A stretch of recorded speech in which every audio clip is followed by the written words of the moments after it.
Right then, hello one, hello all. If you are a subscriber, as always, thank you so much indeed for your support. You've gotten your notifications turned on, and it does mean that you will have heard or would have seen on your screen that we are now live. By all means, spread the word. It's now going out on YouTube, Facebook, Twitter, Twitch of all things, with where I have a grand audience of bugger all. Do jump in and spread the word.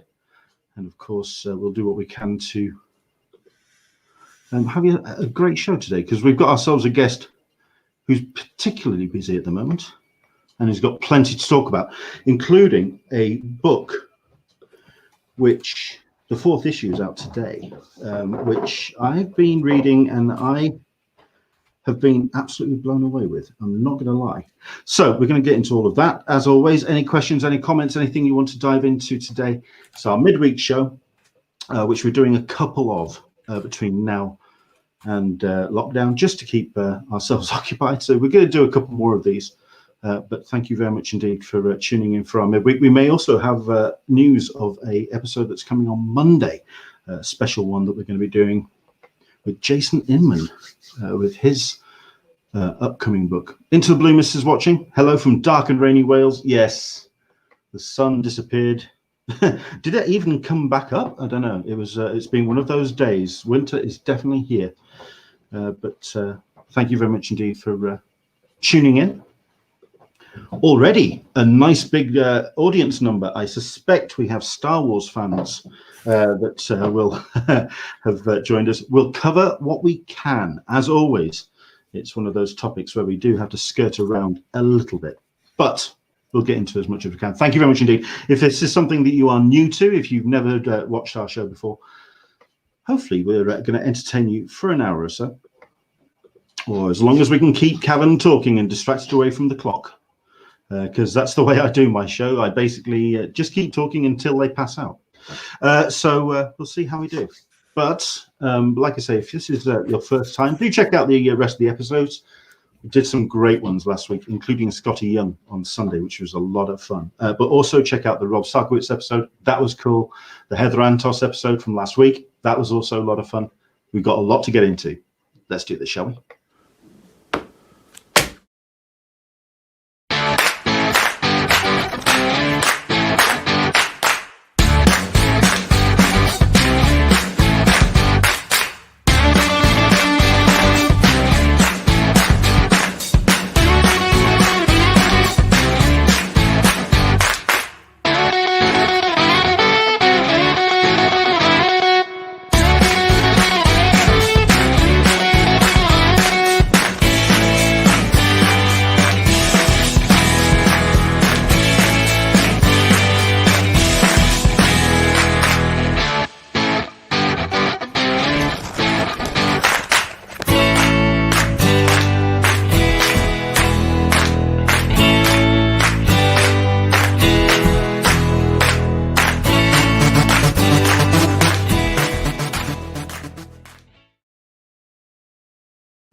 Alrighty then. Hello there. Welcome along to Talkin Con, a cup of tea with an Englishman in San Diego.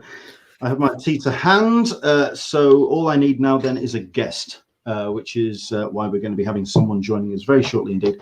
Quick introduction.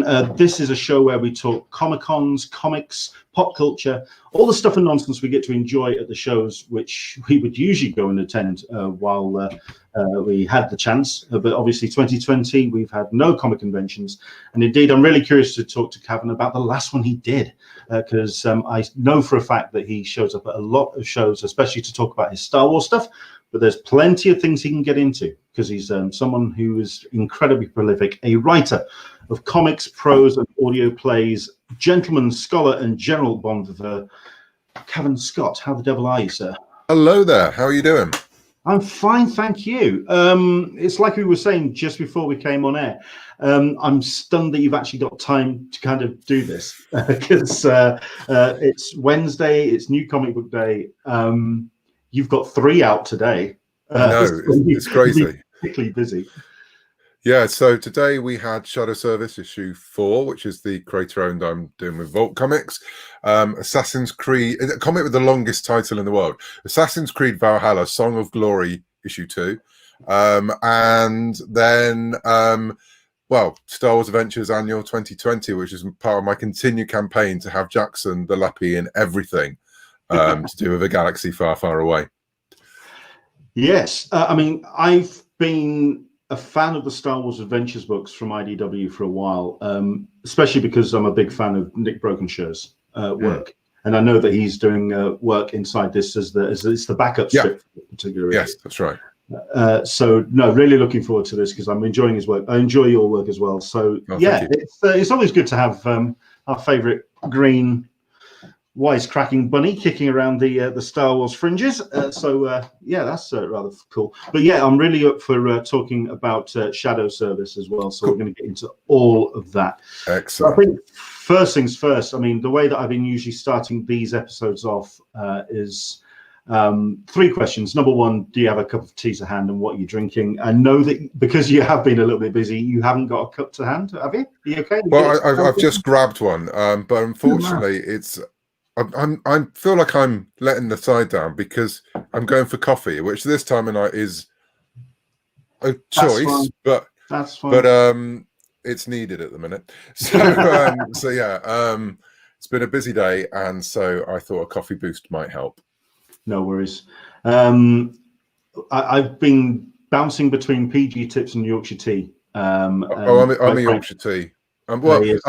There's multiple teas. I mean, Yorkshire tea is my, quick bunger tea bag in, and then we've got an entire cupboard of tea leaves and different varieties. Grantham tea was one of my favorite. My friend George Mann lives in Grantham. They do a really nice black tea up there, so he sends me packets every now and then. But yeah, we've got loads of teas. It's ridiculous. It's a little bit of I have many habits. I mean, they could be worse, and one of them is buying tea bags and tea leaves. So yeah. What's the other?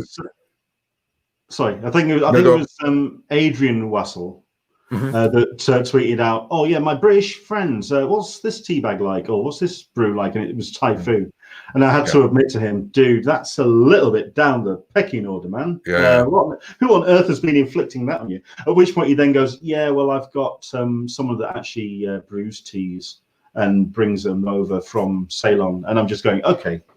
This is not a pissing contest, man. Chill your boots. What the hell?" Have you tried the Yorkshire tea biscuit tea? Is this? No. Someone actually bought it for me as a dare. It's in the other room, and I've come round to it a lot. I think it's that moment where you want a biscuit and you go, well, having a biscuit's bad because I can't just have one. So you have a biscuit tea and you've confused your brain enough to think that you've just had a digestive as well. So I'm sure it's actually better for you. That's my theory. Okay. Anyway. Well, I'm not going to. It's not bad. Don't put it in a potlo. Do it in one, just one tea bag in a mug because it's too weak otherwise. Fair enough. I'm not going to disappear halfway through this conversation just to make a pot of or a tea of Yorkshire tea, biscuit tea. Oh, good grief. Question number 2 that I've been asking is, what can you remember your first Comic-Con? Because I know that you've done a number of shows across your career, but I know that when I have seen you at conventions, it's certainly like the Star Wars themed ones, like the Star Wars conventions. Can you remember your first Comic-Con that you went to, and did you go as a fan or did you go as a pro? Fan, yeah. I mean, Bristol Con, Bristol Comic Con, because I'm a Bristol boy. It was one I went to as a fan when it used to be in the shed at the Templemead Station in Bristol, and so I used to go there regularly. My first con ever was a Doctor Who convention in Manchester in the early 90s. But to be fair, I had a lot to do with the comic side of it as well. So I think that's the bit I was most interested in, and that was as a fan. As a pro, I think my first con was San Diego, which is just like, oh my heavens, that was a shock. And I remember arriving in San Diego and going, I have arrived, I am here, look at me, I'm a pro. And then seeing the line for the pro badges and going, I'm just one of many pros, it seems. So that was it was to do that was my first sort of pro con. That was an experience and a half, it has to be said. I'm trying to remember. Hang on, it was who was it that I think it was Stephen Moffat. And it's one of my favorite San Diego Comic-Con stories, because we usually try and get in a couple of days before. We certainly go for the preview night when we can. And one of the first years that Stephen Moffat went over and went to attend, and he was going to be one of the showcase panels on the Sunday. Except I was wandering around, and I was just sat on the stairs, because there's the large stairway in between the kind of two halves of the convention center. And this is on the Thursday. I'm sat there just people watching at this point, and people are just starting to come into town. And this very, very pale bloke comes around the corner, who could not have looked more like a Scottish tourist if he tried, with, I believe, like a Hawaiian shirt, white socks and sandals. He might as well have had the whole knotted hanky thing, and looking incredibly beetrooted. And I just went, yeah, that's Stephen Moffat. So he was literally wandering around gobsmacked by the size as well. And then I managed to get a selfie with him, wished him all the best for the weekend. He went down the stairs, turned the corner, and about 20 Doctor Who cosplayers passed him, just completely blanked him, didn't even twig who it was.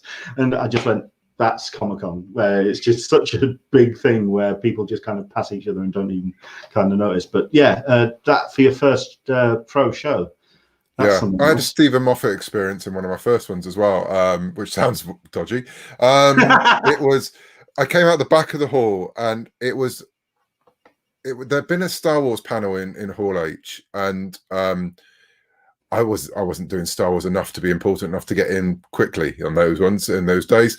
I'm not sure I am now, to be honest. But anyway, Stephen had been in that with his kids, and it was one where they were leading everyone out and off somewhere to see a film, or to see the concert, the John Williams concert. The John Williams concert. Yeah. And so I came out the back and was heading towards the Hilton, at which point I looked up, and there was hundreds of people walking towards me, and at the front of them was Stephen Moffat, and it was like he was the Pied Piper, leading the fans forward, or Moses, or someone.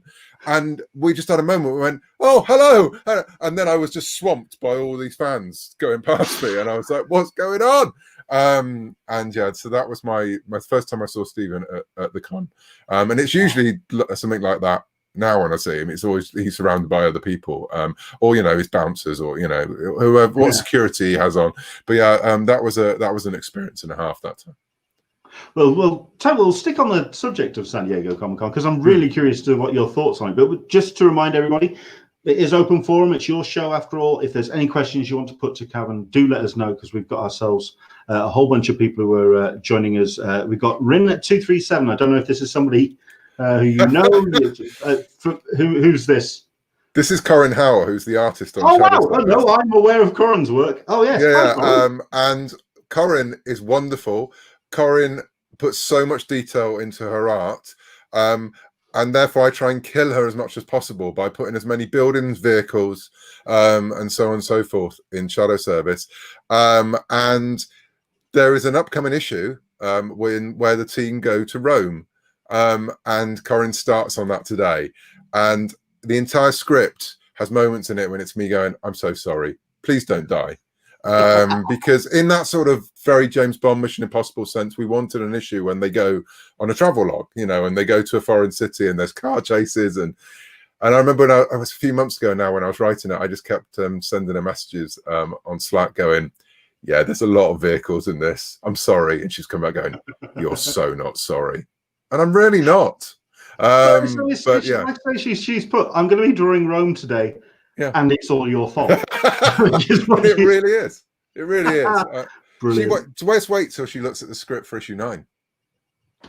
Oh, God. Yeah, you are not sorry. There you go. Excellent. You've also got Solicitor Smeg, somebody who very much pays attention to the background of our guests, saying a solid 8 out of 10 on his nerd background. Only an 8 out of 10? Oh, okay. Well, he's very picky. He is very, he's very particular about his background. But I mean, come on, you've got a statue of Facepalm Riker up there. I mean, that's my 2020 statue. It might come down on New Year's Eve. Every day when something happens, I turn to Commander Riker and go, "Yep, you're right." And so yeah, the things do move around on the shelves. Usually when they become so packed, and I realise I have to take something off. But then what you can't see is the desk, which has there's Hawkman, there's the creature from the Black Lagoon, there's a Jawa, there's You've got stuff to hand. Bumblebee. There, there's we got a Ratchet as well. It's everywhere. It's ridiculous. It's absolutely ridiculous. And then there's a table of Daleks over there. There's various. Oh, hang on. Anyone who follows me on Instagram knows there is constantly Lego everywhere. And yeah, it's basic. I always say my to-do list now is the same as when I was 10. And I'm trying to keep it there as much as possible, whether that's the toys and everything that go with it. Have you seen? There's an American comedian who's done a little bit of done a TikTok, and it did the rounds over the last couple of days. And it's basically her pulling out her to-do list from the end of December 2019, and it's basically make more money, lose weight. Become more social, and she's just going through, and she's laughing because if she doesn't laugh, she's going to cry. Yes, and it has a. I know that feeling. Yeah, there were lots of plans this year that just have not gone quite right. But yeah, we've got to November. So, I mean, what were your plans this year? Certainly, when it comes to like comic conventions or just getting out and about and meeting fans. Well, the High Republic from Star Wars was the big plan, which was supposed to be August, and had been planned to be August for a couple of years. And so there was going to be San Diego, there was going to be stuff in New York, there was going to be Star Wars Celebration in Anaheim, and that was just the beginning. So yeah, there was lots of plans that then went slightly awry. Because I was in LA in February to do the launch event for the High Republic at the Disney Studios, and I think then we had lockdown within weeks of me getting back, to the point that my wife was phoning me up going, do you think you should come home now? Because we were doing we were over there for a week doing recording and events and putting together. For people who don't know, I'm involved in this big Star Wars event, and there's 5 of us who are sort of they keep calling us the story architects, which is far too grand. But we're the ones who've brainstormed stuff, and we're putting we're driving the story forward across all the different formats. So we had this week in LA to do the launch event, and then to spend some time together. And we did have a lovely day in Disneyland just before the world ended. And wow. I think it was and I remember getting on the plane back and going through LAX and going through. Coming back to Heathrow and sort of just seeing the change in a week, from me going out there and going, oh yeah, this isn't going away, is it? No. And so, yeah, it was sort of the beginning of that particular end. But yeah, so yeah, but the plan was, I was going to be back over in a couple of months after that. Then we had the launch in the summer, and Shadow Service was launching in the summer. Yeah, there was lots going on, which has been adapted. It hasn't, obviously things have been delayed and things, but things are still happening. It's just in a very different way. Yeah, I think it was C2E2, and I had a couple of friends who had gone out for that. I think Dan Berry's watching. I'm sure he'll correct me if it was a different convention, but it was one of those conventions where people, so like I had friends who were tabling, and they were all just going, okay, there's a lot of sanitizing going on, and there's a lot of people being very weary, and there's this word we keep hearing, coronavirus. We just keep hearing this, and we don't know what's going on. And then literally, as they're leaving the convention or as they're on the plane, the world just kind of stopped. It is insane. Into the Boomister is saying, okay, we'll bump it up to a 9. Now that we've had a investigation of the background. And you can't see the Batmobile collection up there, the Rancor head on the wall, Galactus looking down from behind front of a picture of Wicket the Ewok, Grimlock. Oh, it is properly ridiculous. It's like I'm a grown man. It's not ridiculous. That's the thing. But the thing is, everything's out of the box. Most of it's out of the boxes, because I'm not one of those who buys things and then keeps them in boxes. They're out to be played with. Good man. Good man. So, but not to be dusted half the time. So yeah, it's and above all, you can't see is a signed picture of Roger Moore, who watches over me at all times. as my Oh, painted wow. slate. So, Okay. Oh, sorry. so Not yeah, nice deep cut there, sir. yeah. Patron saint. Oh, never mind. I know, Never I know. mind. Never mind. Okay. So we'll dive into a couple of the questions, and this is kind of where I was going with San Diego Comic-Con and Yes. what you thought of it going to it. I mean, Solistrous Meg is asking, do you prefer the super busy, larger conventions, or do you prefer the smaller events? I like them in different ways for different things. I mean, I love the theatre of a large convention. I don't particularly love trudging through a hall full of people, you know, but what I love about conventions, and this is whether it's a big one or a small one, is that when you're not at a convention and you work in this industry and you're online in this industry, you can start to forget that people love this stuff. And you can get wrapped up in all the arguments and all the wars and all the drama. And when you go to a convention, you sit back and you let the joy wash over you. And again, you remember what it's like to be a fan. You remember what it's like to be surrounded by people who love the stuff you love. And that's why I love conventions. And yeah, there is nothing more terrifying and nothing more thrilling than going into a huge hall at San Diego or New York or wherever and feeling that excitement.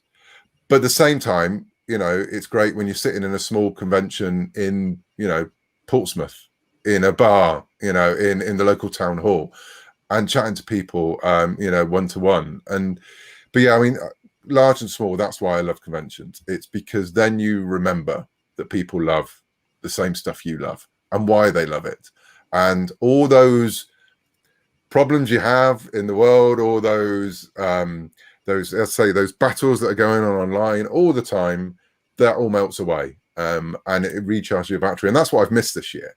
I've missed those moments of being a fan amongst fans, you know. And before, you know, as my room does show, I am a fan of all this stuff. It's that, you know, it is my life. And so I've missed that moment. I've missed the looking at stuff and going, oh, that's cool, you know, and seeing friends I only see at conventions, and all of that. But yeah, it's just that energy boost you get from a con. I think that's the thing I'm missing most of all.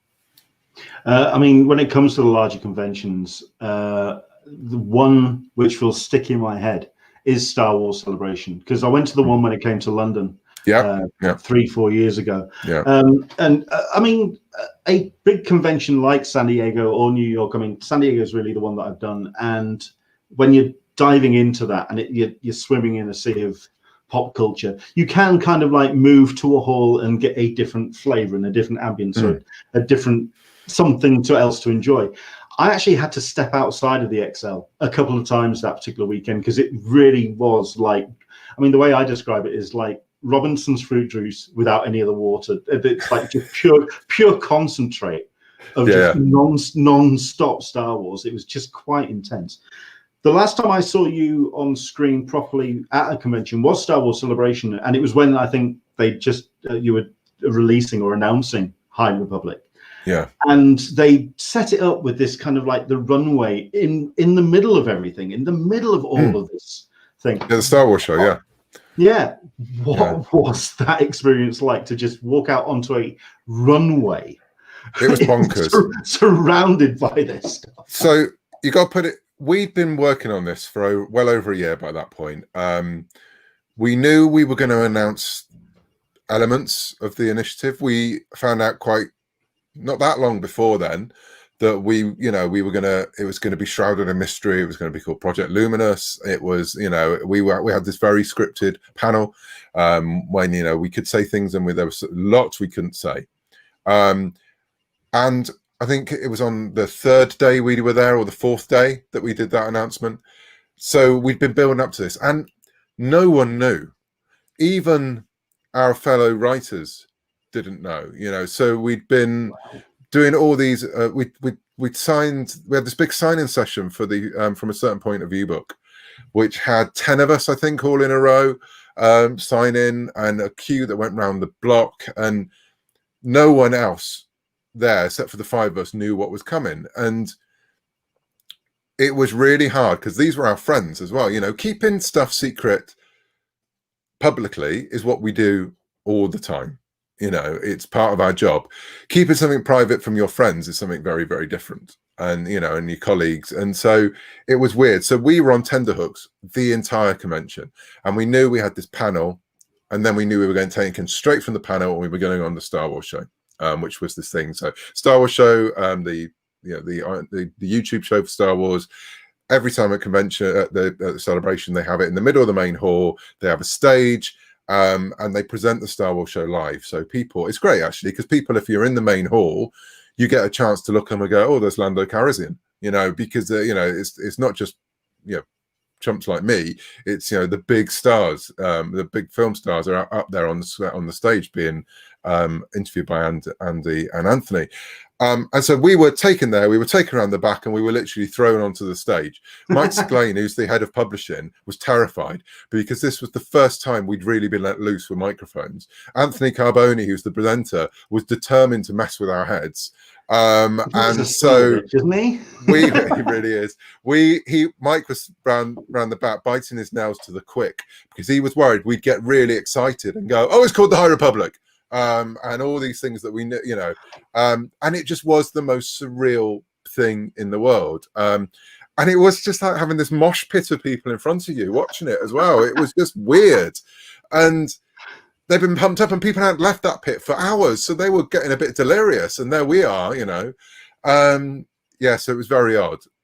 I do mean, you know, Celebration, it feels like home in a lot of ways. You know, it's one of my main fandoms in my life. So I like the fact that I'm surrounded by Star Wars 24/7 in that convention because it's a happy place. So, but yeah, that one in particular was odd because we knew everything that was going to go and happen, and we spent a lot of time, the five of us, going off together because there was a worry that we would spill something, and every interview we did before the announcements was really tense because we were worrying that, you know, you say something you shouldn't. I was going to turn around and say something along the lines of, do your friends just kind of think to themselves, hang on a second, something big must be coming down the horizon, because Cavan's not talking about Star Wars at all, and usually he will be just talking about Star Wars, but no, he's not saying anything. God, there must be something huge. But then I can imagine for a lot of your friends, they're in the same boat when it comes to their own. Yeah, I mean, we do. Those of us who work, you know, are NDA'd up to the max. You know, we do talk and we do share things, but we're all careful. I mean, the thing is, I don't think I shut up that much. It's very rare for me to shut up at all. So it was, I think I was just more vague than usual. And probably it was probably fine, but I was just paranoid, absolutely paranoid. And yeah, I mean, there's people wandering around in stormtrooper outfits. You don't know which of those actually work for Disney and whether any of those blasters are real. So you don't know, you know, this could all be a honey trap. One of my favorite stories is at Lakes Festival, and this is about 4 or 5 years ago. This is, I think, Last Jedi. Yeah, I think it'd be Last Jedi. And Jock was doing work for it. Yeah. And it was a good 12, 13, 14 months before the film was due to go out. So we're talking deep in pre-production. And he was sat there, and it was a spotlight panel on the stage at the Lakes Festival in the Brewery Arts.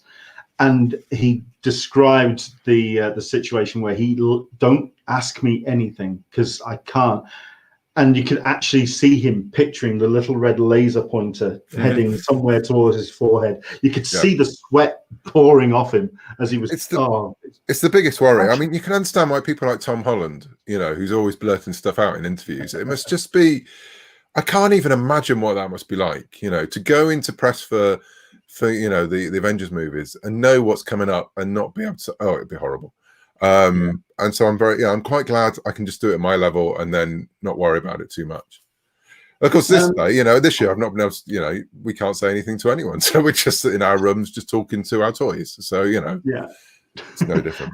How do you feel that the fandom has changed, if at all, since the release of The Rise of Skywalker? Have they kind of calmed the hell down, or are they still just as rambunctious and I think all fandoms have that element at the minute. And again, I don't think it's...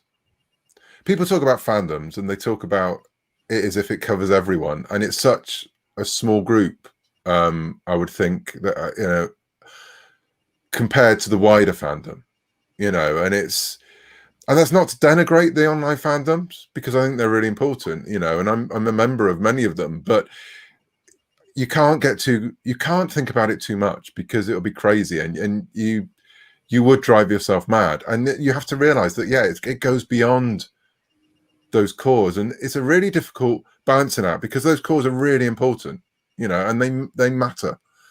But then you're also dealing with a wider group of people as well. I mean, yeah, there are arguments. I say, and it's not Star Wars, it's not just Doctor Who, it's across every. I mean, I'm lucky. I am very fortunate. I work across a lot of different fandoms, and I see the same arguments on every single one, and I see the same problems in every single one. And I think it's not so much the fandom, it's Twitter, it's Facebook, it's social media, and I think it's not having face-to-face in convention time. I think it's made it worse, because everyone is just a little bit more enclosed and trapped, and you know, and trying to hold on to these things. And as I always try and remember, if people are cross because something's happened in the thing they love, it's because they love it, you know, and because they have so much passion about it. And I have that passion as well, and I have those moments of going, well, why are they doing that? I've learnt maybe not to say that out loud so much these days. So I think I've changed in my fandoms, because it's not fair on other people who I work with. Because if I suddenly make a comment about Star Wars now, it's not CAVAN Scott making a comment, it becomes Lucasfilm employee CAVAN Scott has a comment. And so it does change the way you have to interact. And I've got no problem with people telling me that they don't like a certain part of Star Wars or Doctor Who or Assassin's Creed or DC or whatever. But I'd always much rather find out what they actually enjoy. And so there's been a few cases where, you know, people have come in because they're still hurt that the expanded universe isn't canon anymore. There's still there's still a lot of resentment for that, because people love that, and I love that. I put a lot of my time into reading those, especially the comic side of things. So people do come at me because I write for canon Star Wars, you know, and they want to have their word. But to be fair, I'd much rather talk about what their favorite book is. I'd much rather find out what they loved about the EU. What was their favorite comic series from Dark Horse? What was their favorite trilogy? Are they a New Jedi Order fan, or are they, to me, that's more interesting. And that's the kind of conversations I want to have. And I think they get drowned out every now and then. And I think that's sad. Yeah. I'm a Dark Empire chap. I like Dark Empire a lot. I was into the Dark Horse books at that point. I'm always curious when it comes to Star Wars writers. I mean, have you been watching The Mandalorian? Do you personally feel that you have to keep abreast of things that are happening in the franchise, just in case it could affect something that you may have in mind, or is it all kept in line by the story? I mean, to be fair, I'd watch it anyway. And the Mando is, well, that's Friday night with the kids. You know, they come home from school, I finish work, we eat tea, and then we watch Mandalorian. Just as before we watch Resistance and we watch Rebels, and so that's our sort of family Star Wars time. I do try and keep up, because I feel, because of the way I work, I like popping references in. I like knowing what's going on. I can't keep up because there's too much of it. I find myself, suddenly there's been 2 or 3 issues of a comic come. The other day I sat down and read the last 3 issues of Charles's Star Wars run because I just haven't had time to catch up in it. Sorry, Charles. But yeah, I mean, I try my hardest. I think I listen to Star Wars audiobooks more than read Star Wars books now, because I think when I read at the end of the day usually, and I don't want to start thinking about work. And it has become work, and and it's a glorious thing. But if I start reading the latest Star Wars novel, my brain switches into work mode, and so I start thinking about things. So I listen to the latest release on audio when I go walking in the morning, or find a different part of the day, or I I'll go back and read Legends books, you know. So, you know, there is, if I want to read a Star Wars book, I'll go back and read a Legends book, knowing that I'm keeping up with canon and the workday. So, so yeah, but I do try. I mean, stuff like Mando, I'd watch it anyway. And I try to switch off the work brain while I'm watching it, and go back and watch it again for work reasons if I have to. Yeah. We'll get into what you have been reading and what you've been consuming over the course of the summer, because certainly for people that I've been interviewing, which do have a lot on their plate, they've been very picky and choosy about what they have the time to take on. But I know that you also write for a whole range of media, including audio plays and audio dramas. Yeah. Speaking of Star Wars, have you heard the Dr. Aphra audio drama, and what did you think? I have. I loved it because it was, I feel quite protective over Star Wars audio drama after doing Dooku Jedi Lost last year, and so I was, I just hope there's going to be a lot more, and I loved it. I think Aphra is one of the best characters to come out of modern Star Wars comics, and so I loved the fact that she was, you know, she was the first one to make the leap over to have an original drama. And I thought the script was witty. I thought it summed up the character so well, and could have been the pilot for an ongoing series. I keep hoping that we're going to. I mean, we've been seeing a lot showing up, certainly in season 2 of Mando, and hopefully for like in the final 5 seconds of Mando second season, all of a sudden Aphra just shows up out of nowhere and just blows people's minds. That would really, that'd be amazing, wouldn't it? That would be incredible. That would be incredible. Can we talk about from a certain point of view, because that was such an ambitious book. Yes. That was such when I heard about that as an idea, and not only that, but just the talent pool that was involved. I mean, first and foremost, what did you think about being included in that roster of talent? And then it was amazing.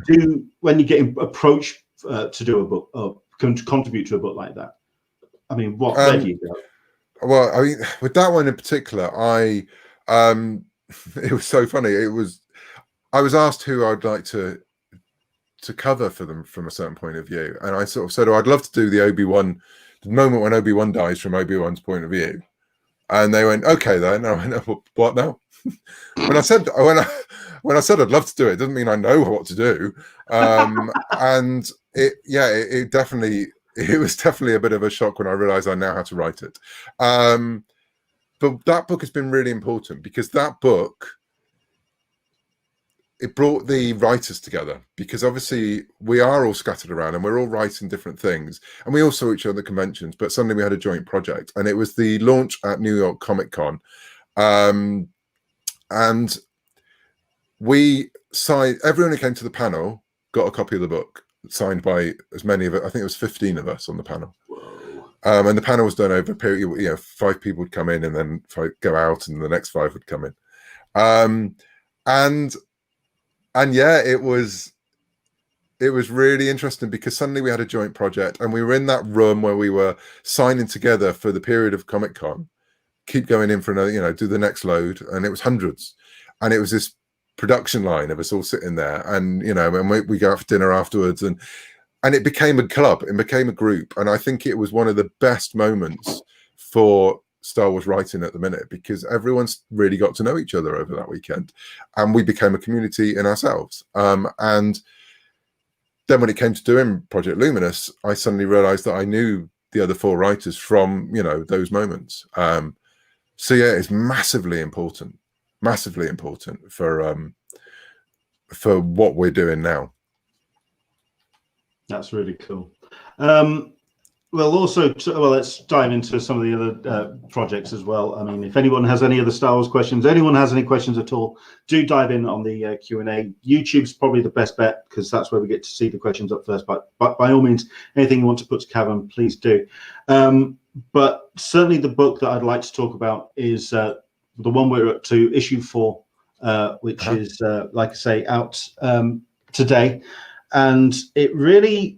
I mean, you shared with me the issues which are up to date, and I was blown away by it. It really was just an incredible book. This is Shadow Service. By the way, just to let you know, we do have David Disanyaki watching. Hi. Yeah, he's keeping an eye on it. I have to be careful now. Absolutely. Shadow Service. We've talked about Corin's work, and we put up pages. We'll put up more as well. Triona Farrell, who I'm a massive fan She's of. amazing. What she's doing with the pages is just incredible. Yeah. If you can give us the elevator pitch, because I can imagine people reading it, depending on your age and your thoughts on the likes of witches and wizards, anything to real deep fantasy, to spy stories. They can kind of all pick at it and come at it from a slightly different angle. From yourself, what was the elevator pitch for Shadow Service? I think the email I sent Adrian at Vault, the title was Tinker Tailor Soldier Witch, and nice. And although it does, it does veer more into a lot of Bond territory as well. Basically, the sort of tagline for the entire thing is Black Ops meet Black Magic, and it's a supernatural spy story about a working witch on the streets of London who's recruited for Britain's supernatural secret agency, and so it's a genre mashup of spy thriller, of supernatural thriller, of street magic. It's basically what's been inside my head for years, and all the things I love rolled in together. Far more monsters than I thought there was going to be, but that's all to do with Corin. I think that's where I kind of was curious as to where your take on it was, because I mean, I also went. I mean, you say street magic, but I'm going like Cthulhu. I'm going full Lovecraft on a lot of the stuff that's going on the pages, and there's some. It's not your straightforward traditional hammer monsters. There's some real kind of. There's some beasts going on in this book. Yeah, and a lot of that's got to do with Corin. Now, I have a love of cosmic horror and horror in general. It's my genre. It's what I love. And when we were put together on the book, so I'd worked with Corin before on Star Wars, but when I pitched it, we had no artists involved, no artists attached. And Adrian suggested Corin, and it was just one of those moments where I was kicking myself going, obviously. But then when the pages started to come back, and the amount of tentacles that were on them, and the type of demon there was, I always knew there was going to be monsters. Most of the things I write have monsters in them, even when they're not supposed to. But when I started to see the artwork coming back, and the one thing I think that stood out to a lot of people, there are these amazing, there we are, there's one, these statues, which are these angelic skull-faced statues, which Corin absolutely added to everything, and have now become a part of the story. And that's what I'm loving about Shadow Service, that it is a pure collaboration, because the original idea came out of my head, and it came from my influences. It came from my love of Bond. It came from my love of Mission Impossible, my love of Hammer, my love of Lovecraftian fiction, my love of sort of that very British 2000 AD kind of humor. And then it's been made perfect by Corin being involved, because she has pushed it at every turn. And when I asked for gore, she just puts buckets in a really inventive way. And so yeah, it's definitely become our book, working together, which I think it would have been a completely different book if I'd been writing. It started off in my head as a novel a long time. Well, I've been writing MI666 stories for years, but never finding a home for them, really. I never actually finding what I wanted to do with them until we did this book. And now I can't think of it in any other way. I mean, like I said, there's so much going off in this book, and so many different kind of mashups of genres, and you can definitely piece those influences. I mean, it's great that you mentioned Mission Impossible, because that's certainly something that you get out of there. But also that everything from Jessica Jones, that real kind of like the gritty kind of PI kind of story, the PI noir. There's literally everything bucket loads in there. So for those who don't know, have not read it, and go and read it, for heaven's sake, it's wonderful. It's based around a character called Gina Meyer, who is a witch who's working as a private investigator in London, who has always considered herself a freak, doesn't really know that the magical world exists outside of herself. She knows well, she has a best friend who's a talking rat, so she, you know, she's got a general idea the world isn't as straightforward as everyone thinks it is. However, she doesn't realize how bizarre the world actually is, and how people are trying to keep it the way it should be. And so she has been working as a private investigator. She has been working almost pro bono for a lot of people, and she crystallized what this version of, I say, a concept I've been writing for years in different ways became, because before then it was a spy thriller. It had the team. At one point it had just one character it was going to have, and then there was a team of people, I say a Mission Impossible type team. It didn't have the heart of the book, and I couldn't make it work, and it needed that character of someone who's recruited from the streets, you know, who become, and that's, while I love your Bonds of this world, I do love spy thrillers where someone is brought in, you know, from the streets and trained and thrown into this world, sort of the more John le Carre end of espionage, the real people. And yeah, so this real person can also conjure up lots of horrible things, and so she became the linchpin for everything. And again, when I saw Corin's designs for her before we started on issue 1, then that was the moment when I go, oh, that's who she is. And yeah, and then from them, the rest of the book sort of fell into place. How important was it for it to be set in the UK for yourself? I always wanted it to be in the UK, because I wanted to delve in sort of, you know, urban fantasy in London. It's what I love. There's so much mythology and folklore that we can delve into, you know, if and when the series goes on beyond its initial 10 books, which I'm hoping it will. So I wanted to write it from write what you know, and I don't know much about Lovecraftian monsters, thank heavens, but I do know, you know, what it's like to see London, and so it was very important. I'd say 2000 AD and early 2000 AD has an influence on me. One of the influences on this book is from Scream, with the Dracula file, which I loved as a kid. And if people don't know, that, it's a story of Dracula coming to the UK and a KGB officer defecting to come and find him, because the KGB going, well, do we care if Dracula goes to the UK? He will destroy all the corrupt West. And this officer goes, yeah, but that's really evil of us. And I loved that. And then the weird thing was, this year I got the chance to write the end of that for the Scream special, Halloween special, which was just bizarre. And yeah, things like that, and Doctor Who, and it's all wrapped up in there. It is a proper melting pot of, for my first, you know, true creator-owned comic, it was it felt like it was the story I wanted to tell, because it's my to-do list hasn't changed that much in the last 30 years. And so it was me picking off all those things I've been thinking about for the last 3 decades and pouring it into this book. I mean, the question I was going to ask was, what is the difference for you in writing for established IPs like Assassin's Creed, like Star Wars, and the creator-owned books? What's the difference? Is it the same process when it comes to actually just sitting down and getting the work done? Or is there something different that you feel that you've done because it's something that you have to? I mean, number one, for all the IPs, there's so much you have to service when it comes to those established properties. So I can imagine there's some form of mechanics involved in having to write for those.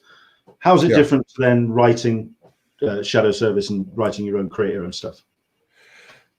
It's funny. It is scarier in a lot of ways, because you realize the buck stops with you and your fellow creators, you know. So when you're writing for something like Doctor Who or Star Wars or Vikings or Star Trek, the box already exists and you have to work within it, and the boundaries are there. When you write something for yourself, you have to put those boundaries in place, otherwise you haven't got a clue what you're doing. And so there is that moment, and it's the first one that's come out. It's actually not the first one I worked on, because of 2020 there is other stuff coming that should have been coming and should have hit before, but hasn't.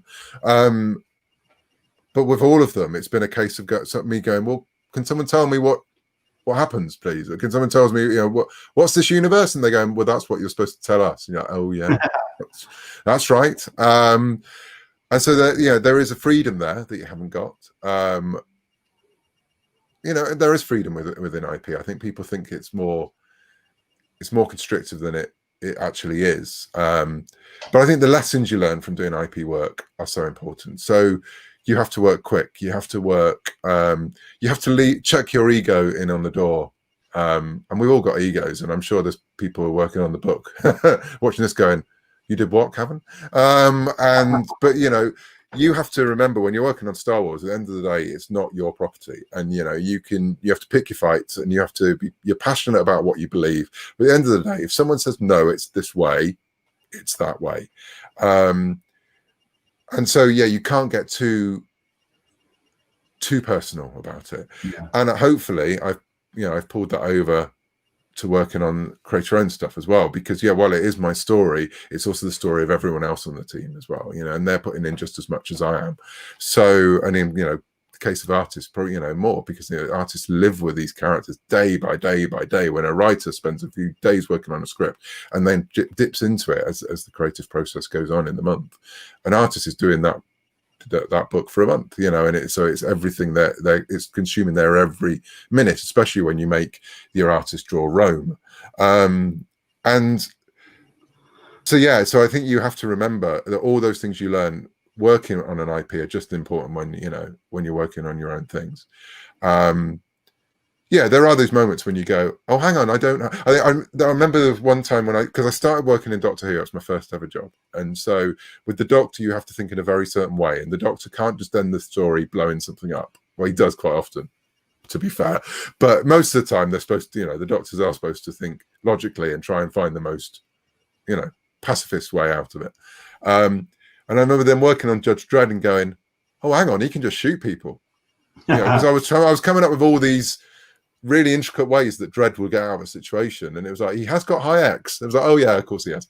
And so it's those moments where you find yourself going, all right, I'm in Star Wars land, so I've got this. I've got to have the characters wouldn't act like that, but actually in my world they can act like that, and so that's the joy of it. But that's why I like moving through from one universe to another, as I do in my sort of other side of my job, because you get to push different buttons and you get to play with different ways of telling a story. So it's very hard for me to separate the two, is my that's the short form without a very long-winded answer. I do like asking this question of creator-owned writers, especially those that have instigated the idea. Like you say, you've had this bubbling around in the back of your noodle for quite some time. But then it goes from having a script, having a story, and then going to artists, like you have done, who have so much creativity, that are then bringing character designs, story designs, the way that they are rendering the world to the page. How then has that folded back into your story and evolved it in terms of how's it changed it from that original pitch where you've just seen sort of the input of your artists and just gone, okay, well, we can just go this direction, or yeah. Well, I think with Shadow Service in particular, because as soon as I saw what Corin was doing, I realized how far I could push it. And when I saw the kind of monster work she was doing, I was like, right, so we can really go for it with monsters. And as I said, those statues were a huge part of it. There is a part of the story later on where I knew where it was going, but I didn't quite know how it was going to get there. And as soon as I started to see those statues, I went, oh, that's how. And so, that's it. I would say, of everything I've worked on recently, this book has evolved the most because of the input of Corin.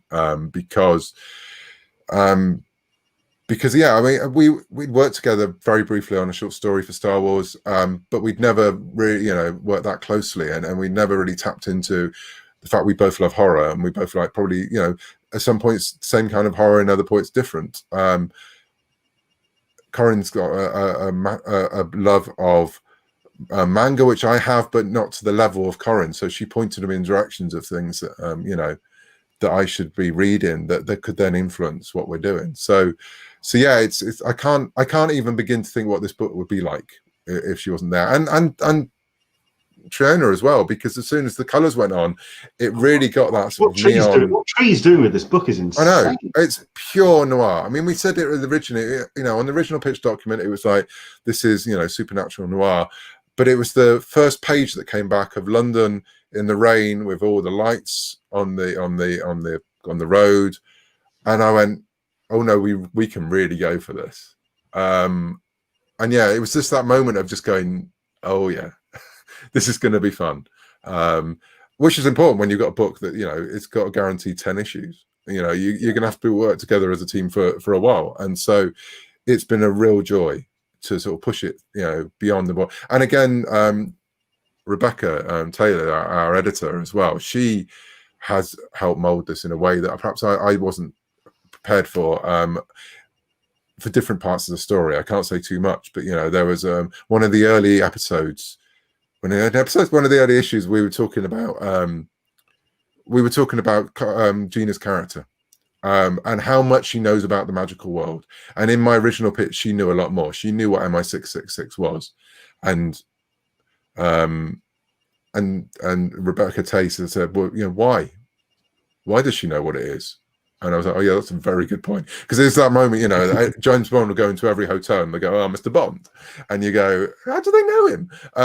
And so if these people are doing their job, you don't know that. I mean, that's the thing I find terrifying in a way, and also comforting about the Secret Service in the real world, is that you're not supposed to know when they're operating. You're not supposed to know. And I read a lot of books of, when I was starting this, of real MI6 agents and real MI5 agents, and they're like, you shouldn't know when we're solving plots to blow up the capital. You shouldn't know when there's a threat to the country, because that's our job. And it was that moment where, when we said in that meeting, how does she know? And it's like, oh, so she thinks she's on her own. And that changed her character, and it informed so much about her character and where she was going, because it just turned everything. So the story is the same, but her reaction to it changed, and I think that's made it a more compelling story. And that's completely the team, that's completely a group, and that's why I love comics. And it works on IP comics as well. I started not in comics, but I started in audio and radio drama, and so again, you're not just writing on your own. You're writing for other people. You're writing, in that case, for actors. You're writing for the director, for the producer. With comics, you're writing for the artist, the letterer, the editor, the colorist. And then you're writing for the reader, because together you've made it something that you can hand out to the reader, and hopefully they will see what you're doing. And so for me, my love of comics and my love of radio drama are so interlinked, because it's a proper collaboration. I love writing prose. I find it quite hard, because I'm just here going, okay, it's just me then, and there are editors, and and there's your team. But and I'm very lucky, and I have a couple of friends, George Mann, who I work with a lot, Mark Wright, who people who know Doctor Who and Star Trek will know from comics and books, and we started writing together, and both those guys and the three of us, we bounce stuff around. And so even when you are writing in the middle of a novel, you've got someone you can bounce it off, but it's still not the same as working on a comic or working on an audio drama or television or whatever, because I like the team aspect. I always think that's important. Yeah. I'm going to ask the question, and I don't want you to get pissed off with me, because I don't want to word this wrong, but we'll see how we go with it. Okay. When I was reading Shadow Service, and knowing it had Vault on the front, so the kind of books that Vault put out, they're very intelligent. They're very they can deal with high horror. They can deal with high fantasy. They're slightly for a very, very in tuned audience. They know it's a very clued up audience. But reading this book, it really was going from page to page as to who the Shadow Service was aimed for, whether it was a YA story, whether it was a teen book, whether it was adult fantasy, for a slightly older audience. And it seemed to shift from throughout the book as to where the tone was, because it really did feel that anyone could jump in and read this, even from a young YA audience, which at the end of the day is a growing audience in comics. So I wasn't too sure if that was something that you were trying to tap into with certain aspects of the story. But then you have some real high kind of gore and horror in there. I think the question is then, who do you feel is the audience for Shadow Service? I have no problem if YA audiences come to Shadow Service, because YA books can be some of the best horror books you have ever read. Because in YA, and I mean this beyond comics and into books as well, there's a certain sense in YA that you can just do things. You know, you could have the adventure for the sake of adventure, and you're not getting het up about, oh, is this adult enough, or is this, you know, it's a story for the pure sense of story, and that's not to denigrate it at all, because I think it's the most some of the most emotional writing you can get through a YA as well. And I think it's the fact that with YA you don't have to feel embarrassed. And I think sometimes when you get into adult literature, there is a sense of, well, we've got, this is serious, you know, and I wanted Shadow Service to be fun. And I want it to have some hard-hitting moments, and I want it to have some, you know, to make you think and go back and find things that you didn't notice the first time and all that. But I wanted it to be fun. So I want that sense that I get from reading a good YA novel, where it is about total engagement.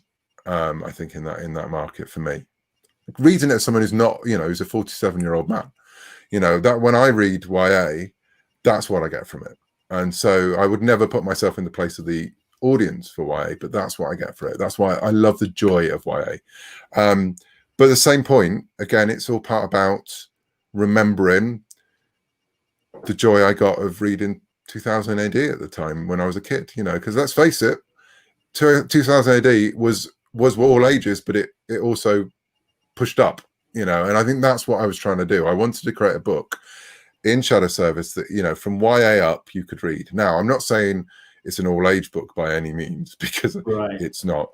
And as I said, I didn't expect it to be so horror-led. I think then it's developed, and I think part of that is to be developed as we've got more comfortable as a team. But yeah, and I will put my hand up and say, yeah, I absolutely wrote this to be as commercial as I could. I wanted it to be a book that people would be able to pick up and enjoy, and it would appeal to the widest horror comic audience that it can. And I don't think there's anything wrong with doing that. Some of my other stuff I've got coming isn't probably so open as that. But yeah, it was always supposed to be, this is the horror Mission Impossible, this is the horror Bond, this is the horror spy story that you can pick up. If you're a horror fan, you will find something in there that you will love. If you're a spy fan, you'll find something in there you will love. If you're an urban fantasy reader, you will find something that you'll love, because I am all those things. And so my Venn diagram has Shadow Service in the middle. And so I think that's why it's ended up like that. Hopefully people are sticking with it. And I think it perhaps started off more YA and is developing into something else, but I think that's the roots. It was never meant to be a YA book, but I think I wanted to write something. I mean, I wasn't saying it to degenerate. No, I love YA, Yeah, same here, and which is why I'm absolutely gutted about Artemis Fowl when it comes to the adaptation, which was shite. Anyway, moving on. So you say there's a 10-issue fixed art, which you've committed to with Vault. You can definitely feel that you have spent so much time on this, creating the world of Shadow Service, and you can feel that there's so much more that you want to pour into this. Do you have stories beyond those 10, and where can it go? Yes, is the honest answer. So we've got the first 5 issues running now. We're going to have a break between January to March, and then have the second arc. Well, it's all one big arc, but it very much splits into 2 halves. So we can then launch the trade around sort of March, April, and people can go and get that, catch up, and then pick up issue 6, where the story picks up again from where it left off. yeah, run through to 10, and then absolutely we've got other stories to tell. I mean, there's seeds going into those earliest issues that we want to be able to push out beyond the 10. It's a world. We're definitely trying to create a world here, and what I've loved about it is the fact that we've had a longer form story, so we have been able to, you know, if it was a 4-issue or 5-issue miniseries, we'd had to cram a lot more about Gina's past into those issues. You know, the fact we could take time to experience who she was, and then now we're trying to explore who the rest of the team are as well. I mean, it was so good that Vault are committed to these kind of stories. I mean, there's George's book Engine Ward as well, which issues out today as well. Again, that's 10-12 issues, you know. So the fact that Vault are committing to these longer form stories is fantastic, and it gives you so much more freedom to create a world.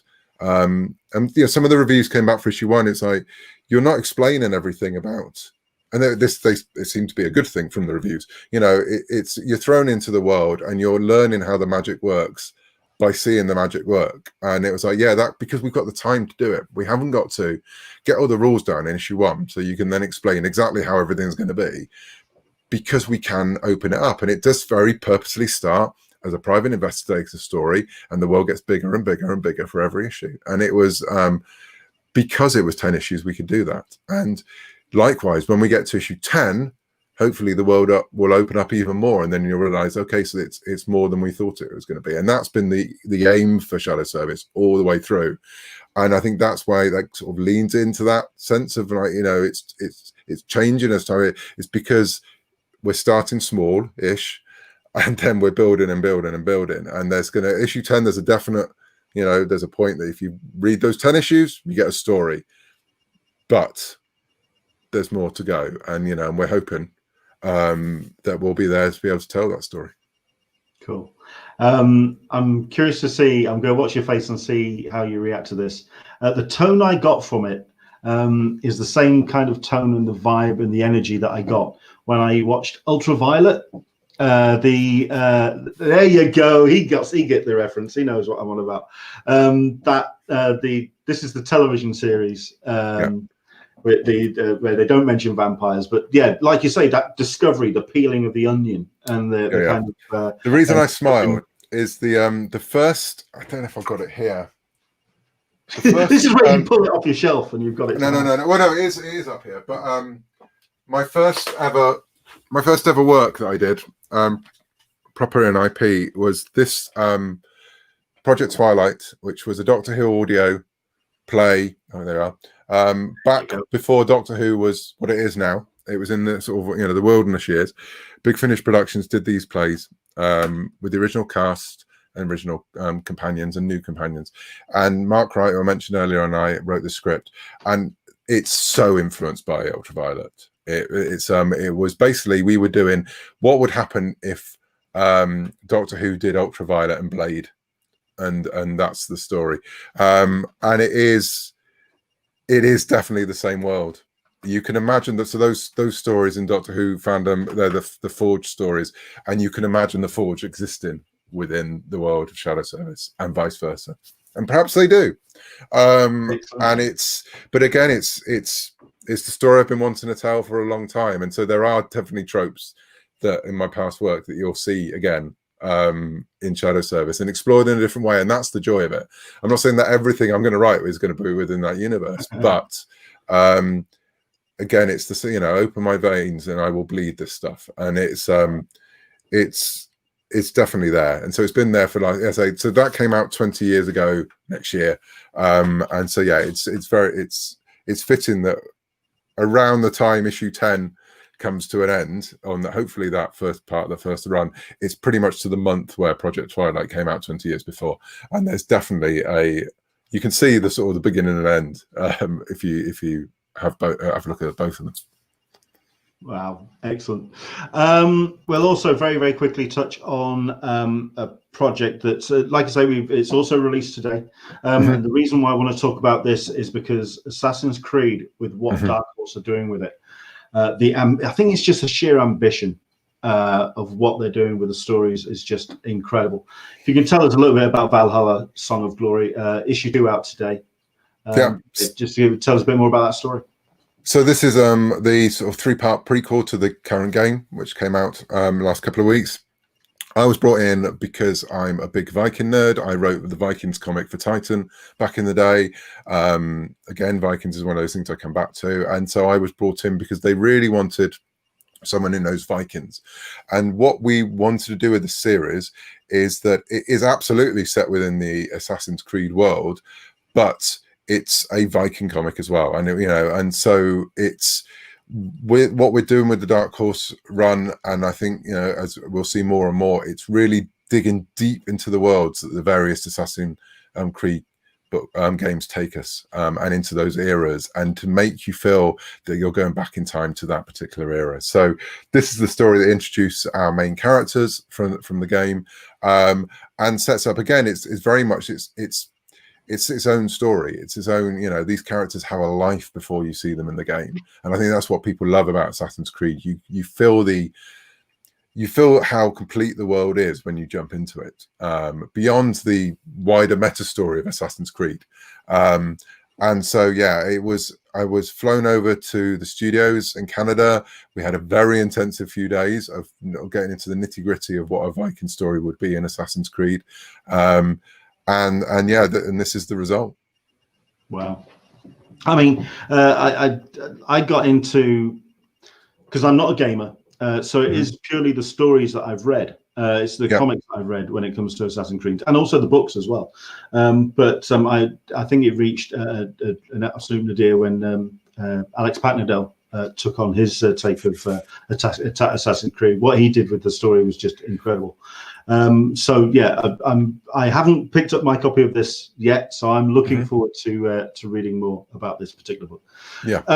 And you're talking about all sorts of other projects coming down the line. We'll kind of finish on that just as a teaser of what else you've got coming. Yeah. But because of all of the stuff that you've got going on, and especially with 2020 being as it's been, where we've either been locked indoors or we've just been kind of like we've been given this tunnel vision of things we have to either kind of shut everything out or stay insular. That kind of changes what you're also taking on board. And the people I've been speaking to over the course of the summer, it's a real 50-50 split. It's either taking everything new, everything that they can find, every Kickstarter, every anything fresh that they can find, or binging Friends again, and just doing. That's my youngest daughter. She's watched it about 17 times. This shit. So, what's it been for yourself? I mean, which way have you been falling? I think I've been going back. I've been using comics as comfort and going back and rereading, or catching up. I'm a massive superhero comic fan. Catching up on things that I've missed. So, like the entire Hawkman run. I say Hawkman's on my desk. I'm a big Hawkman fan, and I've been buying the recent run, but not actually reading it, you know, because it's one of those things. I have to read piles that go up through to the roof, and also because of my job, I do have to read a lot of stuff for work, and so there's things that I miss out on. So I've been using this time to go back and reread Wonder Woman Rebirth from the beginning. Read the Champions, which I meant to read, through the sort of Jim Zub era and that kind of thing for Marvel. Read Hawkman, and go back and read Monstrous, which I started and then I dipped out of, and so go back and reread. So I've been doing that with comics, and also going back and reading Teen Titans from the 80s, going back and reading the John Byrne Fantastic Four run, still one of my favorite times in comics. Sure. And revisiting in the past, and then through books finding new things. So I've been reading again a lot of horror. It Will Just Be Us by Joe Kaplan. I've been reading a lot of ghost stories recently because it's that time of year. It Will Just Be Us by Joe Kaplan absolutely blew me away. It's a really original take of on ghost stories. And then from the other sort of like end of the extreme, there's Clown in the Cornfield by Adam Cesare, which is a love letter to slasher movies. And so I've been reading things I think that are comforting. So I've been going back to my genres that I love so much. But yeah, comics has been funny because comics has been a case of been going back and rereading or using it as an opportunity, going, right, the year's been put on pause. There's all that stuff I meant to read that I should be reading. So why don't I go and do that now? and I struggled to read anything at the beginning of lockdown, with the first one. And what I needed then, I needed something like Star Wars to kick me off, because I tried to read loads of things that didn't work. So I went back and I read the third part of the Darth Bane trilogy from Legends, and that was it. I was off.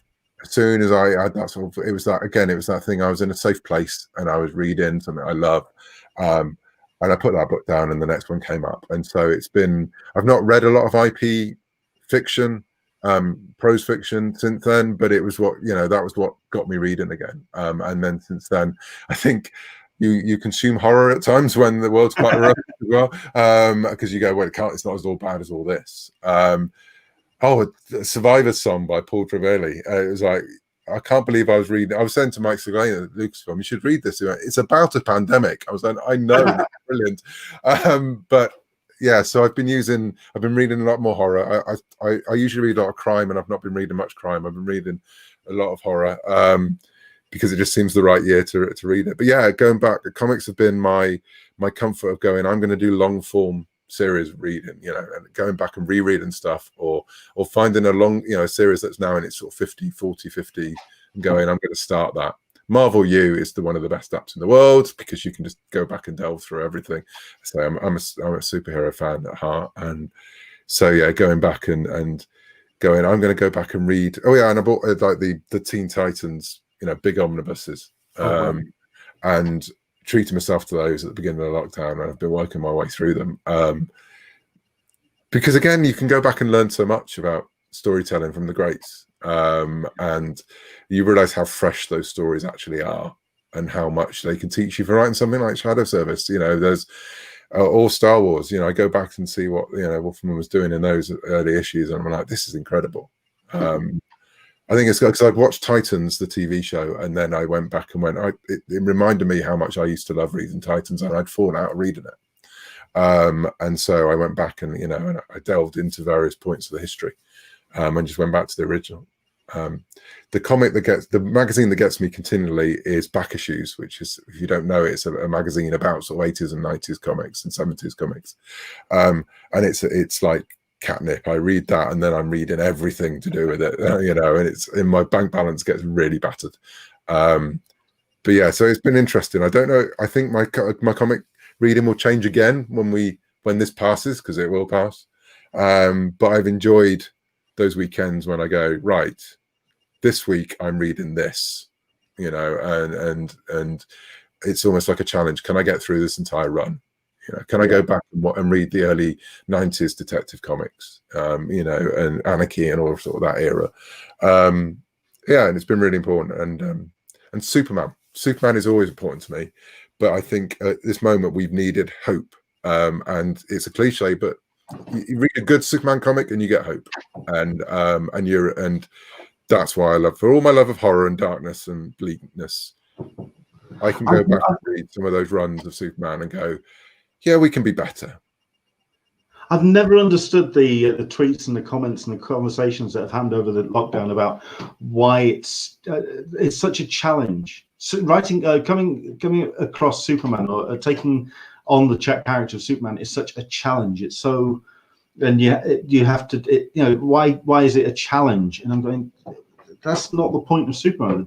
Like you say, it's hope. It really is the kind of, and it's someone wanting to be better himself. And I think one of the best things DC did, sorry, we're going off on a tangent here, is rebirth of Superman and bringing back the 80s burn Superman, giving him a family, giving him a son, making Superman a dad was, and I was, I was dad of 2 young girls, and it just rang so true. And there's an issue, I think Mike Morisi wrote it, and I'm sorry if I've got it wrong, Mike, or whoever wrote it. But there's an issue, as one shot in the middle of Action Comics or Superman, can't remember which run, where it's Clark remembering a lesson his dad gave him and realizing how he's got to change it to give John. And it was just the most beautiful character piece. And I never find Superman boring, because I don't actually think he is purely good. I think he's a human character, and he struggles, and I can take my Superman in very different flavors, and I think, again, another one I went back and read was just before Rebirth, Greg Pak's run, where Superman lost his powers and started wearing the black t-shirt of Superboy's black t-shirt, and stands around Smallville holding chains with everyone else, and doing things like remove Superman's powers and he becomes more Superman than ever. And that was one of the ones I read quite early. I went back and read Greg's run quite early on. I think the clue is in the name. It's Superman. Yes. I know. I don't get it. I don't get the. I know people like Darkness, and I know I'm a Batman fan as much as anyone else, and I love Wolverine and yada yada yada. To be fair, I like my Batman when he has Robin, because I like my Batman to have a bit of, to be remembered, to be pulled back to the light. My favorite is Damien. I love Damien. It just brings out that. I mean, at the moment he lights up the book, because when Damien's in the book, Bruce is making Damien better, and Damien is making Bruce better. Yes, and together they work. I would love there to be a Batman and Robin comic every month with those two, and I would read all the other Bat books. But give me a Batman. Always give me Robin in some way, because Robin, all the Robins, like the Doctor and the Companions, Batman needs Robin, because Batman needs to remember why he's Batman, and that's what Robin does. And then Robin learns from Batman, and it's just the perfect combination. And that's what I felt about John and Clark at that period in time. And and that's moved on now. We've changed, and it's comics and things change. But as I always say, that's always there. I can always go back and read those issues when they've got the farm, the Kent farm again. And I still read Superman. I'm still enjoying Superman, and I will probably always go back to that period of time and read those. I like my superheroes with a touch of humanity, and I think that comes from the relationships. And I think Superman is right in the middle of it. Superman on his own is boring when it's just being Superman, when it's about his powers, when he's with his friends, when you see him with Batman, when you see him with Lois, when you see him with Jimmy, when you see him having to cope with all these things, then he's fascinating, and he's one of the most fascinating characters in comics. I should stop talking about Superman now. Don't worry about it. I mean, one of the books that I read, one of the comfort food books that I read over the summer, was John Byrne's Man of Steel. And it's actually, I mean, you talk about his interaction with the other characters. It's my favorite 2 panels in comics, and I've posted out on Twitter before, and it's when Superman's about to arrest Batman. Batman's on the top of the building. He's about to come down and said, "No, I'm just going to take you in now." At which point he said, "No, just have a look at me with the supervision that you've apparently got." And at which point the outline, and it's apparently there's a field which detects super dense material, in other words Superman, and it's going to trigger off a bomb somewhere in the city, killing an innocent person. And that dynamic between Superman and Batman, and that whole run of what John Byrne did with Superman, with Man of Steel, is amazing, considering that it reminds you right at the very end he was born the moment that the capsule landed on Earth, and therefore he's from Earth. Absolutely love that. I think in the recent one, when I went back and read Wonder Woman, there's an amazing thing in the first annual of Rebirth for Wonder Woman, where she meets Batman and Superman for the first time, and they fight, and then, because obviously they're superheroes, and she holds out the Golden Perfect, and they all grab it, and they all say their names, and she says Diana, and Superman says Clark, and Batman says Batman, and Clark goes, "Really?" It's just like, and I love that moment. And it's like, again, when the first time in the Rebirth run, where they all go around to the Kent farm for dinner, and they have pie, and Damon goes, "Batman doesn't eat pie," and again, I love those characters, and it's the human side of them, that's what makes them appealing. And that's my Superman. That's what I love. That's cool. The other books as well. I did a reread of Warrior, which is obviously the Fleetway book, because I was determined to not just take on V for Vendetta. It wasn't just Miracle Man. It wasn't just. I mean, there's just so many different stories in that entire book that's just incredible. So I was rereading that. Did the whole Miracle Man reread. I tried rereading Animal Man, again, and I know that everyone says it's the touchstone, it's the one that you go for. It's Grant Morrison's reinventing of comics. I've tried 3 times now, and I can't do it. The good news is we're an hour and 15 into this now, which means we're talking hardcore fans, hardcore viewers of this. I know. I'm thinking. I can't really upset anybody by saying no. I struggle with that every single time. I really do. For me, the touchstone is Doom Patrol of that time, so I think that's the one I keep coming back to. Yeah. So cool. And also when it comes to, we were talking about, because that's one of the best things about interviewing publishers, interviewing creators and stuff, when they say, we're just glad that you don't pitch us, Leonard, because I don't have any ideas in my head at all for a pitch or for anything. But if I have an idea for something, it is a sequel to Ultraviolet, and also a adaptation of, and you were talking, the reason why I brought this up is because you were talking about your horror influences and horror stories. Weave World from Clive Barker. I have in my head a 2-film adaptation of that, but that's what I don't like to say. That's what I've been going back to. So it's been cool. The questions or comments. Thankfully, people have just been enjoying us yammering on, which is great. Into the Blue Mist. I think I'm the only person on the planet which isn't watching The Mandalorian. Check it out, especially the 2nd season. It's shaping up very, very nicely indeed. Yeah, it's pretty good. Also talking about Dark Empire, Cam Kennedy's on that was. While we're saying that, there you go. You're going to pull it to hand, aren't you? My tie crawler from Dark Empire, which is constantly on the desk. Told you it's full of stuff. This one. Into the Blue Mist again. I love bonkers crossovers. Probably my favorite is Star Trek Doctor Who. Yep. That's something which you kind of see from IDW. I don't want to shit stir. This isn't anything what I do on this show, but I'm really curious what your relationship with IDW is at the moment, and what your take on the company, seeing as it has been so tumultuous over the last couple of months. I've been very lucky that I've been working throughout it all with them. So I've been working, you mentioned crossovers, I've been working on Transformers Back to the Future, and I'm working on more Star Wars stuff with them at the minute. So yeah, it's been challenging, but comics have been challenging for everyone. And yeah, it's hard because people have left IDW who are friends, people are there who are friends. It's a really, all these situations I've received an email today from another publisher of someone who's not going back to their job. And it's hard because you work with these people a lot, and they become friends and family. And so it's difficult to see it going on, especially when you are on the other side of the Atlantic and all you want to do is get together and say, do you want to go for a drink or for a coffee? It's a lot more difficult now. And so yeah, it's hard. And I like all these things, I don't really know what's going on behind the doors. No one does. And I think that's what kind of got everyone's thought about DC Comics. It was just the fact that it seemed so. It wasn't sudden. We knew it was coming. And indeed, we did an interview with someone who analyzes the industry and kind of went. They almost used pandemic as an excuse. This was on the cards anyway because of what AT&T were planning to do to streamline the business.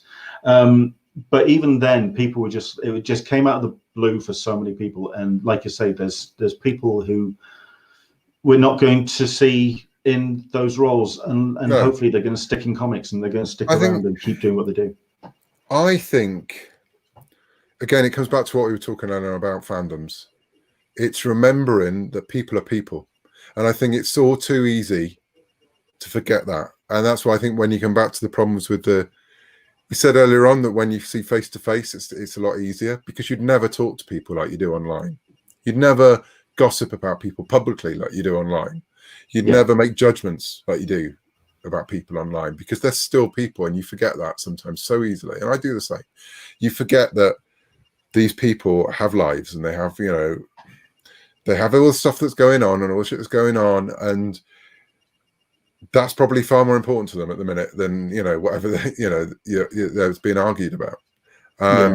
And I always try and to take a step back, and I don't always achieve it by any means, and just go, I don't know what they're dealing with. When that lands, I have no idea what their state of mind is. And as a writer, you develop really, really tough skin. You have to. And you know, and you do say it's all water off a duck's back, and most of the time it is, but then there are those days when it really isn't. And it's never because of your work. It's never because of that cutting remark someone's made.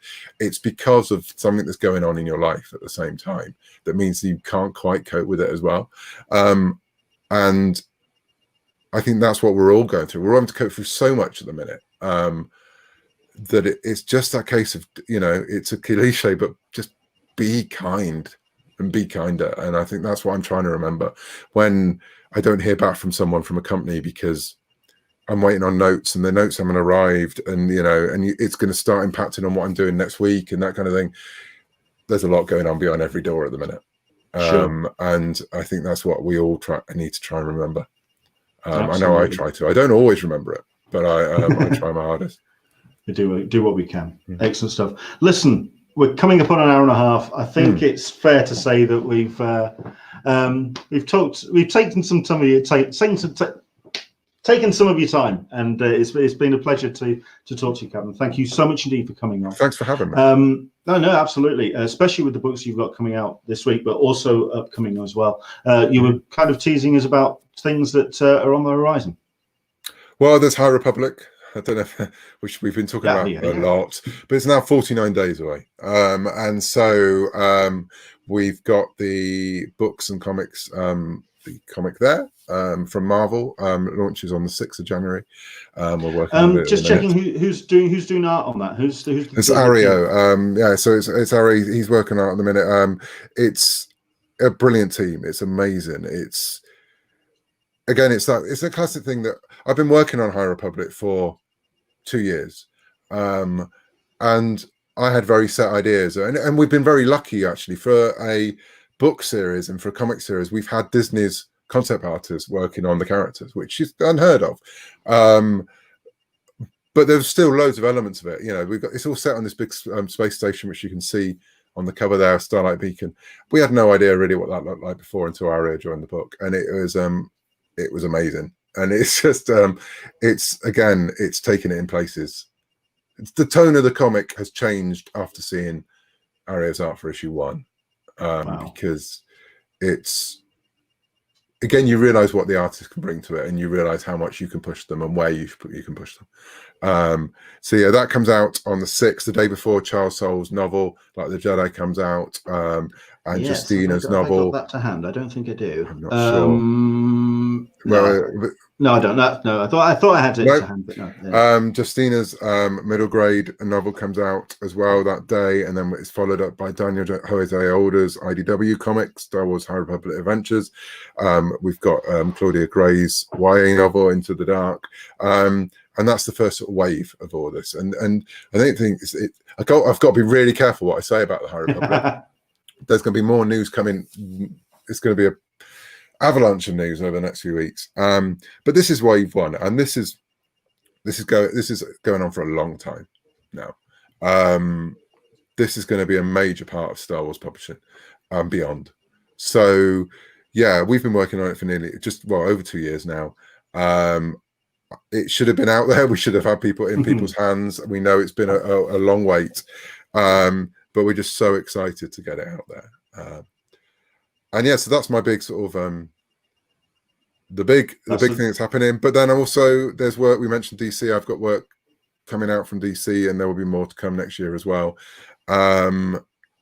Because a couple of things have been announced, and I've got a Wonder Woman Agent of Peace, is one of the digital first coming out, I think next week or the week after. I've got a story in the next people they've been getting involved on those books have been so impressive. They're great books, and they're a really great book for they're of continuity and intercontinuity. So if you don't have to understand everything. You haven't had to read the last 3 years of Wonder Woman to understand it. But if you want a Wonder Woman story, there it is. Or if there's a Superman book, and there's loads of them. So I've written something for those lines. I've written one of the stories for the DC Valentine special next year, and there's more stuff in the works as well. So there's going to be the comic fan in me.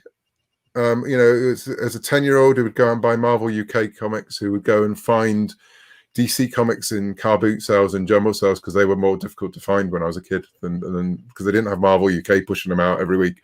I still can't believe that, you know, I'm writing for Marvel and DC. It's just bonkers. It makes no sense to me whatsoever, but I'm very fortunate, and I love working with these characters, and I love working with these companies, and I'm taking it so seriously because I'm hoping there's going to be kids who will pick up my High Republic issue 1, just as I picked up Star Wars Weekly, you know, issue 7 or whatever it was, and go, I want to do that. And it's exactly how I started reading Marvel Star Wars comics, and now I'm writing a Star Wars comic for Marvel. It's exactly how I started reading superhero comics when I discovered, you know,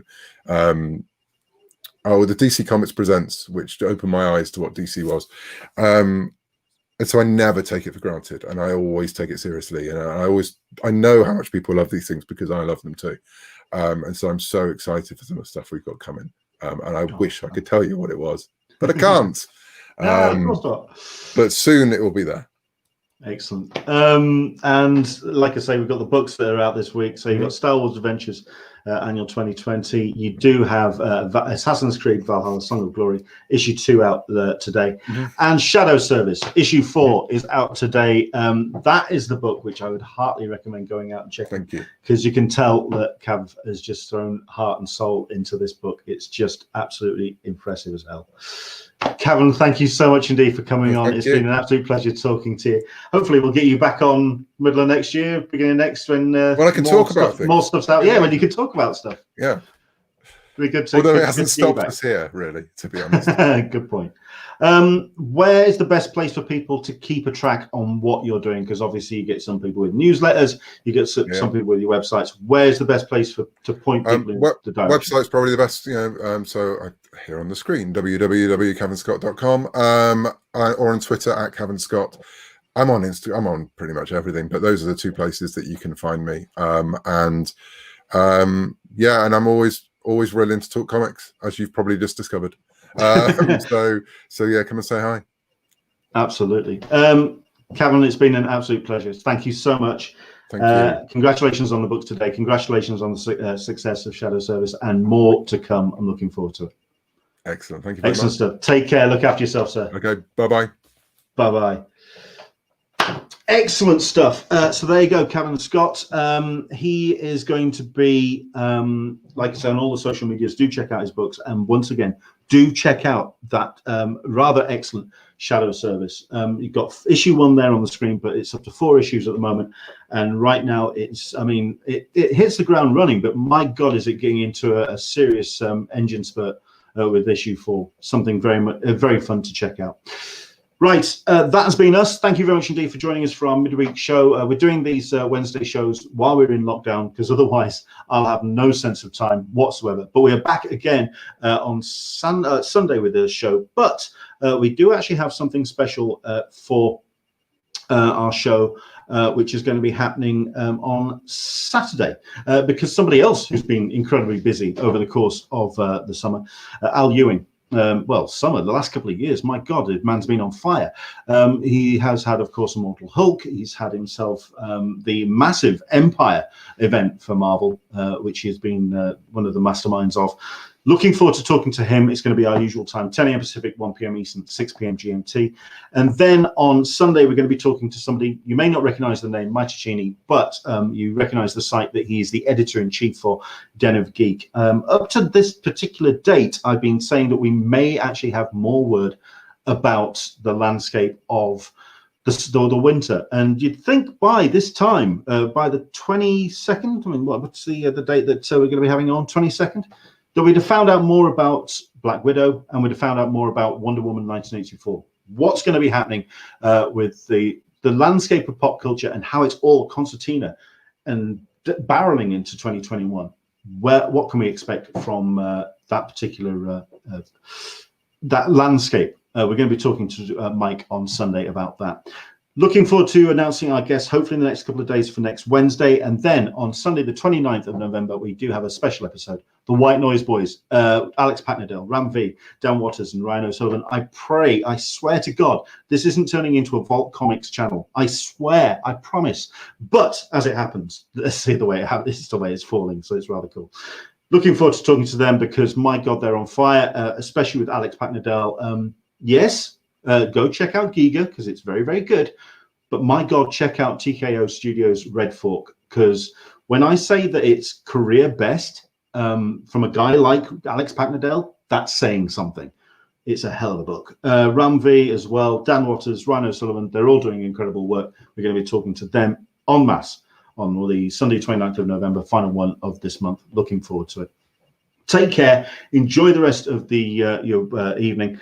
I'm going to be back again on Saturday with Al Ewing. As always, if you've enjoyed the show, like, comment, subscribe, and do all of that jazz down below. And we'll see you on Saturday for our incidental episode of Talkin Con, a cup of tea with Englishman in San Diego. From me to you, from CAVAN as well. We'll see you soon. Bye-bye.